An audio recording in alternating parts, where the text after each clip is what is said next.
بسم الله الرحمن الرحيم الحمد لله رب العالمين والصلاة والسلام على أشرف الأنبياء والمرسلين سيدنا وحبيبنا محمد وعلى آله الطيبين الطاهرين ورضي الله تعالى عن أصحابه البررة المتقين اللهم افتح علينا بمعرفة العلم وسهل أخلاقنا بالحلم واخرجنا من ظلمات الوهم والجهل يا أرحم الراحمين وصلى الله على سيدنا حبيبنا محمد وآله وبعد السلام عليكم ورحمة الله تعالى وبركاته ci gaba da wannan majalisi na shubuhatun wa rudud kamar yadda ya gabata baya mun tattauna maganganu da dama kan abin da ya shafi nasabin ma'aiki sallallahu alaihi wa sallam mun tattauna kan shubuhat din da ya shafi iyayen shi wato wasu abubuwan da suke ganin kamar dalili ne na cin mutuncin iyayen ma'aiki sallallahu alaihi wa sallama da su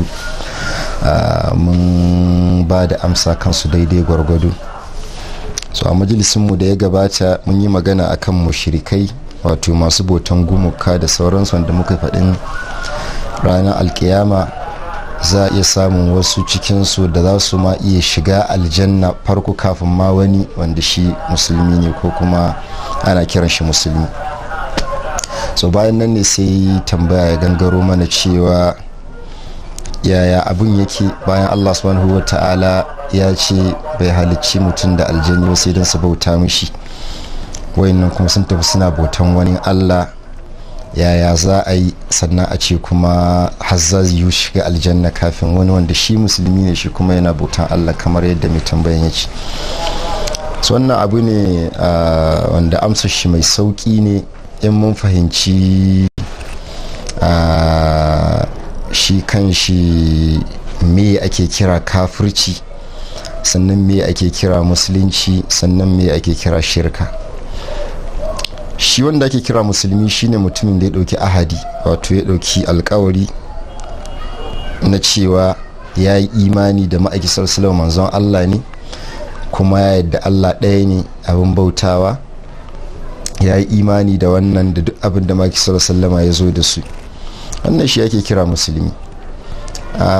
Sannan kuma bayan ya shiga musuluncin da wannan sai abubuwan da zai lizimci shi a matsayin shi na musulmi su biyo baya wanda su ne kamar su sallah, azumi, zakka da sauransu, wanda akwai sabani tsakanin malamai mashin wanda ya bar sallah ya ki ba da zakka amma dai shi musulmi ne yana itiriya da duk abubuwan da ake bukatan imanin shi musulmi ne, akwai na tafa musulmi ne, akwai kuma da suke ganin in har ya bar wannan ya fita daga musulunci, wanda a wannan babin ne mu'tazilawa sukan matsanta har ya zama ahlus sunna suna hayyake sukan fidda mutum ma da fada masabon Allah ma su fidda mutum daga musulunci, wanda dai wannan wani babi ne daban.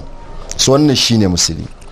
Kafiri shine mutumin da Allah subhanahu wataala ya aiko mishi da annabi ya kafirce mu wannan annabin wato ya karyata wannan annabi. Wannan abin yasa malamai suka fidda wata tambaya kamar haka: shin me za a kira kafirci? Shin kafirci shine kin gasgata annabi ko ku karyata annabi shine ake kira kafirci? Wato kaza ce Allah subhanahu wataala ya aiko annabi zuwa ga mutane sai ya zama an samu wani shi bai karyata wannan annabi a matsayin cewa shi annabi ko ba annabi, bai karyata shi ba, illa kawai shi yayi tawakkufi cikin imani da abin da ya zo da shi. An fahimta da kyau? Wato shi ya tsaya kila yana nazari cikin sakonin da annabin nan ya zo, ko kuma a'a yana jiran wani lokaci ya ga inda abu kaza ya iya faru to wannan tabbas zai iya zama annabin da sauransu, amma shi bai karyata shi a matsayin ya zo ce mai kai makaryaci ne kana Allah karya kaza kaza.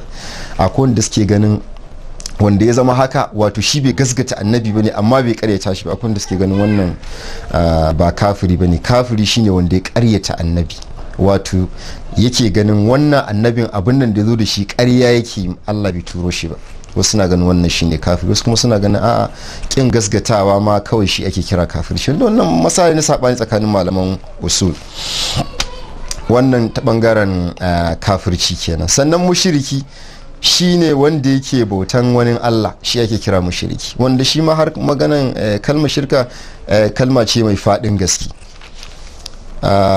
Duk wanda ya zama yana bin son zuciyar shi mushriki ne ta wannan nahiyar, wato yana hada bin Allah da bin wani, wanda wannan mushriki ne. wanda shi sa Allah subhanahu wa ta'ala ke faɗin cewa afa man ittakhadha ilahahu hawa zuwa karshen aya, wanda anan wurin Allah ya maganin cewa ya dauki son zuciyar shi ta zama mushi Allah, ba zuwa yake yana mata sujada ko wani abin nan ba, a'a duk inda ta kada shi nan wurin yake bi. An fahimta da kyau. So wannan wasu suna ganin wannan shi ma shirka ne. Kai bayan nan ma kuma wanda ake kira shirkul agrad. Shirkul agrad shine ma ka gan wato duk lokacin da ya zama zaka ma Allah wata ibada, kana yin ibadan ne don wani abu biyu baya, ba don Allah kanshi kake yi ba.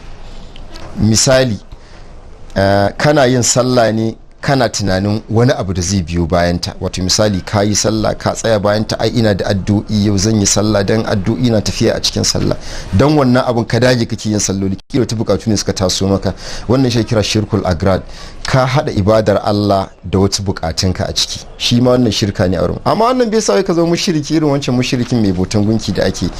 So babin shirka shi ma babi ne mai matukar fadi. Wannan kenan dangane da shirka da musulunci da kuma kafirci. So wanda ya zama shi yana cikin zamanin da babu wani annabin da ya zo musu, wato yana cikin mutanen da ake kira ahlul fatrati.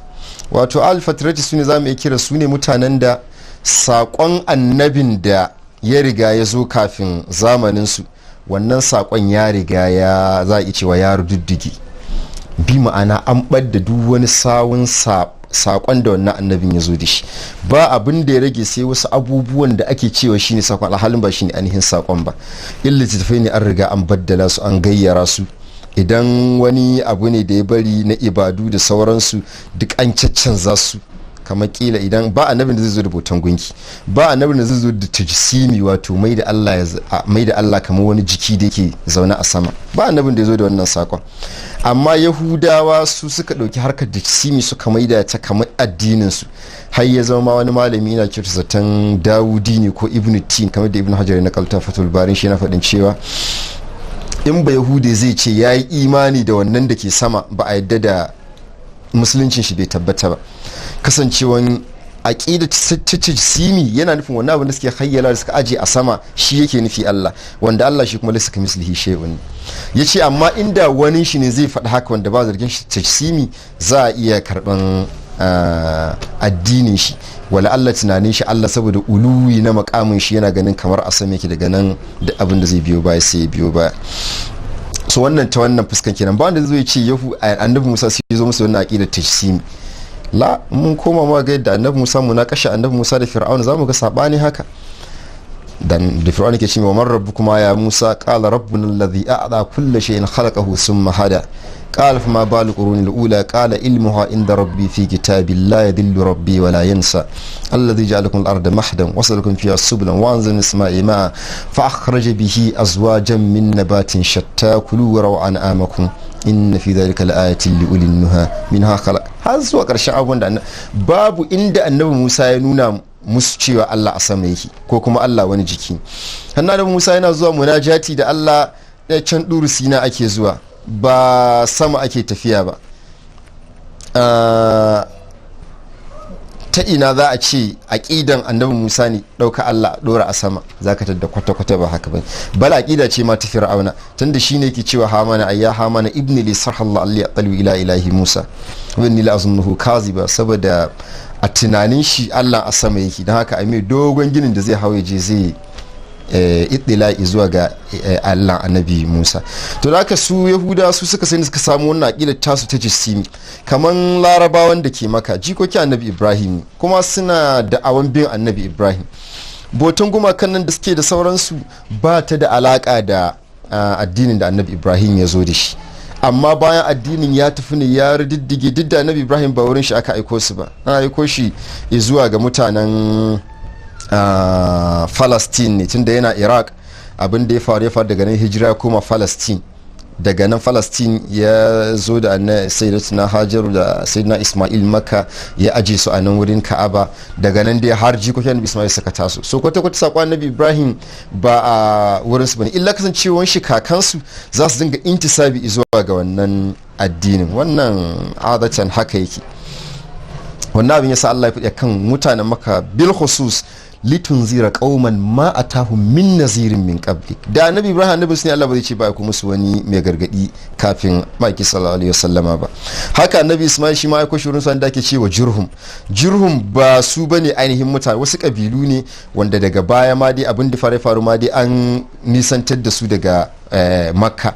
Su ba jikokin annabi Ibrahim bane kamar yadda su masu da'awan bautan gunkin suke ganin su jikokin annabi Ibrahim ne da sauransu.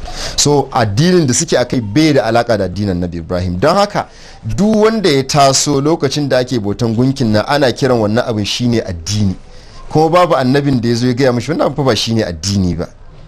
Wannan mutumin cikin mutanen da Allah ke faɗin cewa wa ma kunna mu'adhibin hatta nab'atha rasula. Allah ba zai azabtar da shi ba har sai ya aiko mishi wani dan sakon da ke gaya mai wannan abin ba addini bane, ka zo ka bauta ma Allah shi ɗaya da sauransu. Illa akwai wasu wanda mu'tazilawa da suke ganin suke faɗin wata nazariya su da suke cewa ai shukrul mun'im wajibun aqlan, a wurin su haka suke gani. Wato godiya ma wanda ya maka ni'ima wanda shine kamar bauta mishi wajibi ne aqlan, wato hankalinka kawai ya isa ya saka idrakin Allah subhanahu wata'ala shi ya cancanci abota mai kallon shi ya halicci. Allah zai khalaqa ka fasawwa ka fa'adala fi ayi suratin ma sha'a rakkabak. A wani wuri yake fadin cewa wasakhara lakum al-anhar wasakhara lakum ash-shamsa wal qamara da'ibain wasakhara lakum al-layla wan nahar wa ataakum min kulli ma sa'altumuhu wa in ta'uddu ni'matallahi la tuhsuha.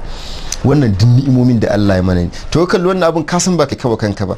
To ashe wannan da ya maka wannan ni'imomin shi ya cancanta a bauta mai, bai kamata kuma hada shi da wani ba, kasancewan mai ba tare da wani ya maka, shi kadai ya maka wannan ni'ima. To suke ganin hankali kawai ya isa iya idrakin wato Allah ya kuma iya saka iya bautan Allah shi ɗaya ba tare da ka hada shi da wani ba. Wanda mu ahlus sunna muka taru wurin raddin wannan abin nan da muka faɗi musu ko kadan Allah subhanahu wataala rahmar shi da tausayin shi ga bayan shi ya wuce na. Bayan ya baka hankalin da shi kan shi ya isa ka iya idrakin wannan, sai kuma Allah ya ƙara aiko maka annabi wanda shi zai ƙara tada wannan hankalin naka ya iya fahimtar abin da dama ya kamata a ce ya fahimta. Wannan abin ya samu ƙara ga musu shi sa Allah subhanahu wataala da yake da ƴan wuta suke faɗi kamar da alƙur'ani yake gaya mana, suke faɗin yadda aka yi suka faɗa wutan nan, suke cewa mi wa qalu law kunna nasma'u aw na'qilu ma kunna fi ashabis sa'ir. Wato da mun kasance muna hankalta, wato da mun kasance muna jin sakon da annabawa suka zo mana da shi, aw na'qil, sannan kuma bayan mun karɓi wannan sakon sai ta da mana hankalinmu, abin da ya kamata dama ce hankalinmu ya idraki. Suka ce ma kunna fi ashabis sa'ir, sai Allah ya ce fa'tarafu bi dhanbihim, sai suka itirafin zunubinsu kamar da Allah subhanahu wataala yake gaya mana a cikin alkur'anin sa mai girma. So wannan ya nuna mana shiga wuta abu ne da ke haduwa abubuwa guda biyu, wato ya zama kana da cikakken hankalinka sannan annabi ya zo maka. Duk wanda ya zama yana da cikakken hankalin shi annabi bai zo mai, su ake kira ahlul fatrati, wanda Allah ke faɗin cewa ma kunna mu'azzibin hatta nab'asa rasula, ba su ciki. Sannan wanda ya zama kuma annabin ya zo amma bai cikin wanda suke iya karban, wato bai da hawas din karban wannan sakon. Wato mutum ne bai ji da kunne, idan shi bai gani, ba hanyar da sako zai iya isan mushi.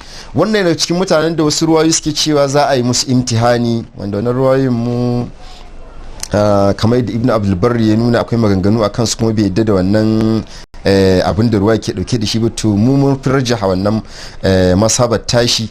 Ranar alkiyama rana ce na sakamako ba rana aiki ba ce. Don haka duk wanda ya fada cikin wannan categories, rahmar Allah tana cikin wanda za ta lullube su. Kasancewa Allah ta'ala ya gaya mana ni'ima ya kasa ta kashi 100 ne, kashi 1 ne kawai ya kawo duniyar nan. Duk wani abin da muke gani na rahma da jin kai kashi 1 ne, kashi 99 a ranar kiyama ne.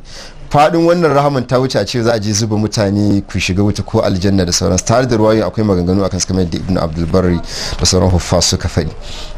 So da haka duk wanda annabi ya zo mishi amma bai da cikakken hanyar karban sakon wannan annabin, shi ma mutum ne da kai tsaye zai wuce aljanna. Wannan abin ya sa hatta yara da hankalinsu bai kai karfin da za su yi idrakin abubuwa ba, su ma za mu ga Allah subhanahu wataala kamar yadda wa'annan ruwayoyin kan suke faɗi, suna cikin wanda tsirarru ne, illa su sun ce za a musu jarabawa da sauransu.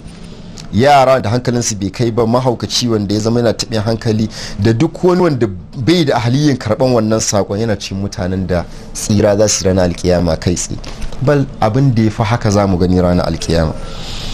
shi yasa zamu ga Allah subhanahu wataala yana ba mu labarin wasu suna faɗin cewa qalu malana la nara rijalan kunna na'udhuhum min al-ashrar suna ganin ai wani mutumin banza ya kuma ba mu gan shi a wuta ya ba su gan shi a wuta tare da su ba, wanda rana alkiyama tana dauke da ababen mamaki. Allah da ya nuna mana wannan rana ce ta rahma, ba kamar yadda suke hayyala ta, wato rana ce ta tashi hankali ce a wurin mujirmai, amma a wurin mumini salihi rana ce ta jin daɗi da walwala.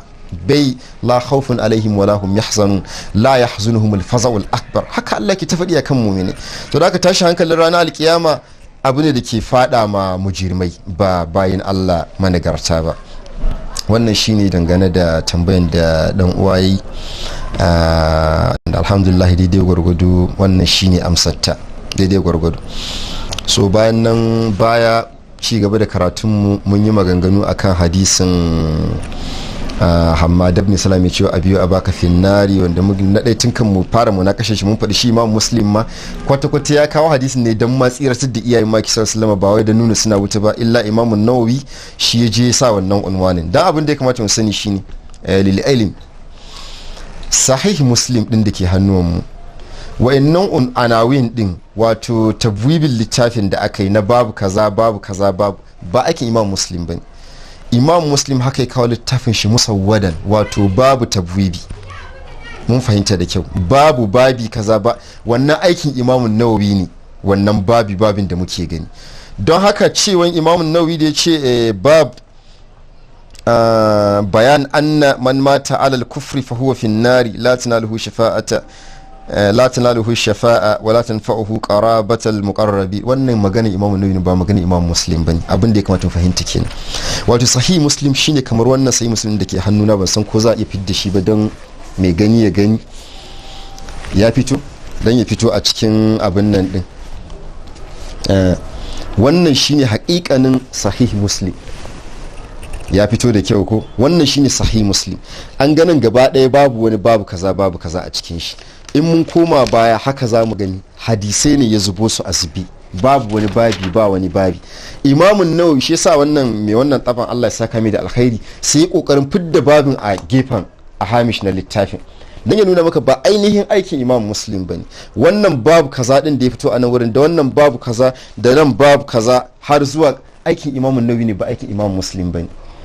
ballantana wani lizimta Imam Muslim cewa shi ya faɗi wannan magana, aiki Imam Nawawi ne, ba ki Imam Muslim bane. alhamdulillah, wanda kuma a nan wurin muke faɗin Imam Nawawi ya tafka kuskure a nan wurin, kasancewar shi ba ma'asumi bane shi, kuma in har malami ne babba da yawa musulunci aiki bisa ga karancin shekarun da ya a rayuwar shi. so amma dai yayi kuskure a nan wurin wanda babu wanda ya wuce wannan. har wani mai waka na cewa kafal mar'i nablan an tu'addu ma'ayiba, in har za a kididdige yan kurakuran ka ai kai ba karamin mutum bane. amma wanda zai zama gaba ɗayan shi kwamacala ne, shi wannan ba a magana kididdigewa. so a nan wurin Imam Nawawi ya tafka kuskure kwata-kwata, ba manufar Imam Muslim ba kenan. dalilin mu ko shine to da kurewar lokaci ba za mu kawo wancan hadisan da siyakin shi a cikin sahih Muslim ba, amma duk mai bukata zai iya zuwa ya duba hadisan da Maki Sallama ke faɗin cewa duk wanda na la'ance shi ko na duke shi ko na mai kaza ko na mai kaza, Allah ka mai da wannan ya zama rahma a gare shi kaza kaza da sauransu har zuwa ƙarshe. bayan da Imam Muslim ya gama jero wa'innan hadisin da ruwayoyin shi mabambanta kamar yadda muka san al'adin Imam Muslim kenan cikin sahihin shi, da ya gama sai ya kawo hadisin Muawiya da Maki sallallahu ya aika Sayyidina Abdullah bin Abbas ya kira shi, ya je ce a ce Maki shi yana cin abinci, ya aika a ce yana cin abinci, a ce yana cin abinci. karshe Maki sallallahu ya ce la ashba Allahu batna, kar Allah ya sa cikin shi ya kara koshi da abinci. tun daga nan da Maki sallallahu ta kama shi, ya zo Muawiya ci yake bai koshi, sai dai in ya gaji da ci ya tashi, amma ba da saboda wannan addu'ar da Maki sallallahu ya mai.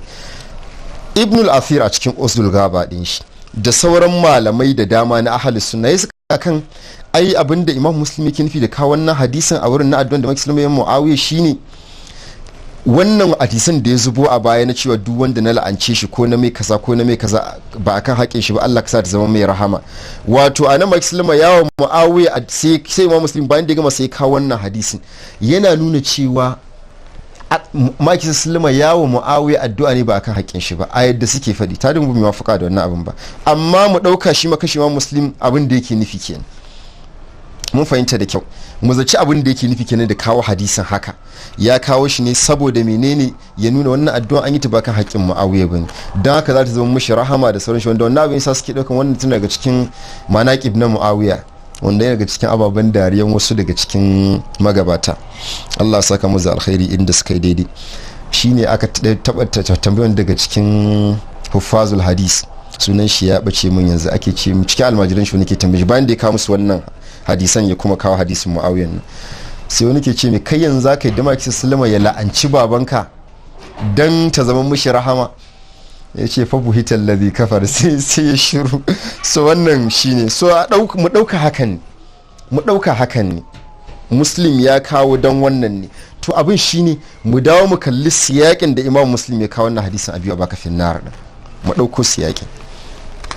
In mun kuma za mu ga Imam Muslim ya kawo hadisin da Maki Sulaiman yake bayani akan ceton da zai ranar alkiyama ne. Ya kawo hadisin da ke faɗin cewa qala sallallahu alaihi ana awwalun nasi yashfa'u fil janna wa ana aktharul anbiya'i taba'an, ni ne farkon wanda zai yi ceto don sa mutane a cikin aljanna, sannan ne fi kowa yawan mabiya. Ya ƙara kawo ta wata hanya hadisin Anas bin Malik na faɗin cewa ana aksarul anbiya taba'an yawmal qiyamah wa ana awwalu man yaqra babal janna. Ya ƙara kawo hadisin ana awwalu shafi'in fil janna lam yusaddaq nabiyyun min al anbiya'i ma suddiktu wa inna min al anbiya'i nabiyyan ma yusaddiquhu min ummati illa rajulun wahid. Wannan Musulmi yana faɗin cewa shine farkon da zai fara shi turana alkiyama, shi fi kowa yawan mabiya. Yana ta Imam Muslim ya ta kawo innan hadisin da ruwayi mabambanta har zuwa inda ya ƙara kawo hadisin Abu Huraira yake cewa akhbarahu anna Abu Huraira qala li Kabil ahbar, ya ce Kabil ahbar da Abu Huraira daga cikin almajiran Kabil ahbar kamar yadda ya tabbata a ruwayi mabambanta. أن النبي صلى الله عليه وسلم قال لكل نبي دعوة يدعوها فأنا أريد إن شاء الله أن أختبئ دعوتي شفاءة لأمتي يوم القيامة. Abu Hurairah ke gawa Kabul Ahbar, Mike Sulaiman yana faɗin cewa kowane annabi mu lura da kyau. Da wannan hadisin shine tushen da za mu san me yasa musulmi kawancin hadisin. Kowane annabi Allah subhanahu wata'ala ya bashi wata addu'a wacce wannan addu'an karɓaɓɓiya ce. In dai ya roƙa to kawai ta tabbata. Sai Mike Sulaiman yake faɗin cewa ni na aje addu'a ta zama ceto ne zan al'umma na ranar alkiyama da ita. Sai Kabul Ahbar da yake cewa kawai kai ka tabbatar ka jona daga Maki sallallahu alaihi wasallam, Abu Hurairah yake ce mishi haka naji daga Maki sallallahu alaihi wasallam. Imam Muslim ya ƙara kawo wannan hadisin ta hanyar Abu Hurairah yake ce Maki sallallahu alaihi wasallam ya ce kulli nabiyyin da'watun mustajaba fata'ajjala kullu nabiyyin da'wata, wato kowane annabi sai gaggauta addu'a shi tun a duniya. Mun fahimta ni kuma sai na aji addu'a na ta zama ceto ga al'umma na ranar alkiyama. Haka ya ƙara kawo shi har zuwa inda ya kawo hadisin da Maki Sulaiman ke faɗin cewa yake cewa Imam Muslim yake cewa haddasani Yunus ibn Abdul A'la. Wannan ruwaya ita ce muhimmiyar ruwaya wacce daga ita ce Imam Muslim ya kawo wancan hadisin an Abi Bakar, dan mu fahimci haƙiƙanin siyakin Imam Muslim da manufashi da kawo wannan hadisin anan wurin. أخبرنا ابن وهب قال أخبرني عمرو ابن الحارث أن بكر ابن سودة حدثه عن عبد الرحمن ابن جبير عن عبد الله ابن عمرو بن العاص.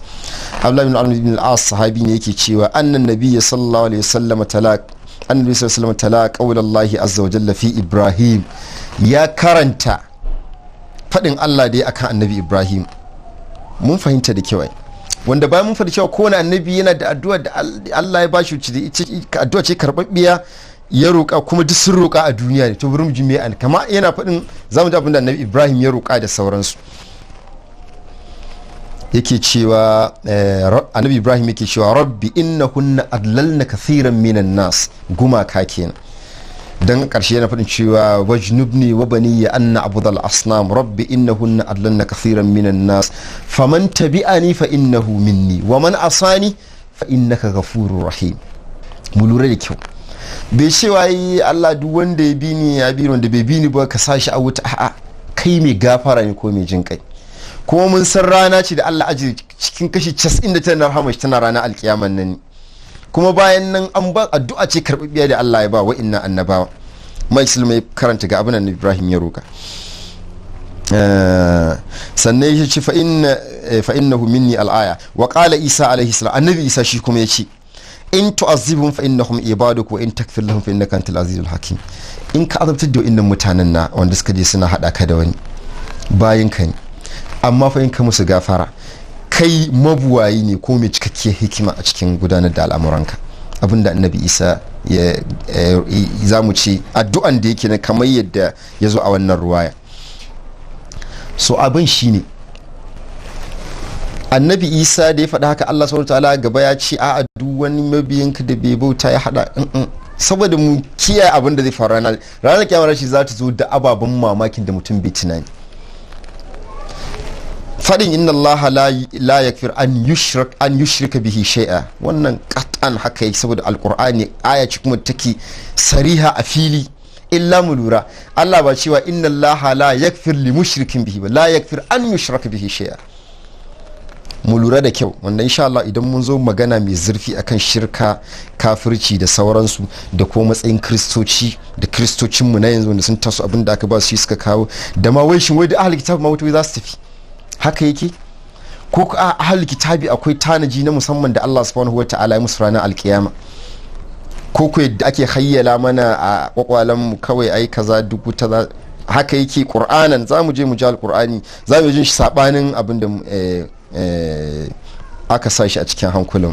Wa sallallahu wa sallama ala sayyidina wa habibina muhammadin wa ala alihi at-tayyibin at-tahirin subhana rabbika rabbil izzati amma yasifun wa salamun alal mursalin walhamdulillahi rabbil alamin.